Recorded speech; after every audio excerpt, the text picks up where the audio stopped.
అరే బోడిగుండు అరగుండు అరవింద్, నీకేం అవసరం వచ్చిందిరా ముఖ్యమంత్రిని పట్టుకొని పిచ్చి పిచ్చిగా మాట్లాడుతున్నావు? కడుపు కన్నం తింటావా, పెండ తింటావా? తొండలిడుస్తావా, లాగులా మోరి తీస్తావా అని అడుగుతున్నావు.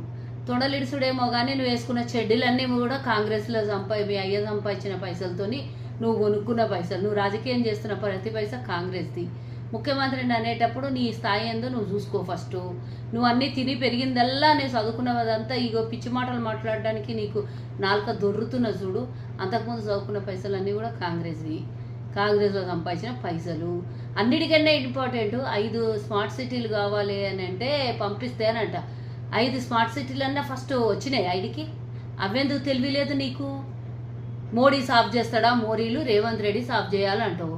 మళ్ళీ మోడీ తిట్టినప్పుడు నీకు బుద్ధి లేదా? నేను అనలేదా కడుపు కన్నం తినవా? మరి అప్పుడు అనలేదు మరి గాడు మోదీ. మరి అప్పుడు ఏందో నెహ్రూని, ఇందిరాగాంధీని, సోనియా గాంధీని, రాహుల్ గాంధీని పట్టుకొని తిట్టినప్పుడు వాళ్ళు దేశానికి స్వతంత్రం తెచ్చిర్రా బడవల్లారా, మళ్ళీ మీరెందుకు వాళ్ళని తిడుతున్నారా అని మీరు ఎందుకు అడగలేదు? రేవంత్ రెడ్డి గారిని పట్టుకొని ఇష్టం వచ్చినట్లు మాట్లాడుతున్నావు నువ్వు.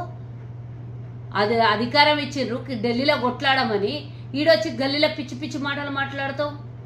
కడుపు కన్నం తింటున్నావా లేకపోతే పెండ తింటున్నావా? ఇక నోరిచ్చారు కదా అని చెప్పి మాట్లాడితే పెద్ద పబ్లిసిటీ వస్తుంది. పిచ్చి పిచ్చి మాటలు అని అంటావు. బేకూఫ్ అంట, బడివేనంట, అదంట, ఇదంట. అరే ఏం నోటికి ఏం అదుపు లేదా?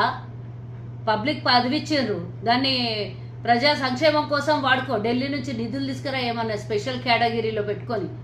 చాలామంది ఉన్నారు కదా భుజాల మీద భుజాలు వేసుకొని నడిచేటోళ్ళు. మీరు అందరు కలిసి తీసుకురండి తెలంగాణకు.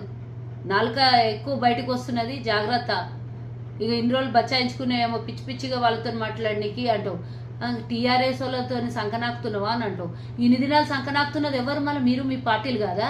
ఇప్పుడు కూడా గల్లీలలో పోతే మీరు మీ పార్టీ వాళ్ళు ఇద్దరు కలిసే టికెట్లు పంచుకుంటున్నారు, ఇద్దరు కలిసే సీట్లు ఇచ్చుకుంటున్నారు.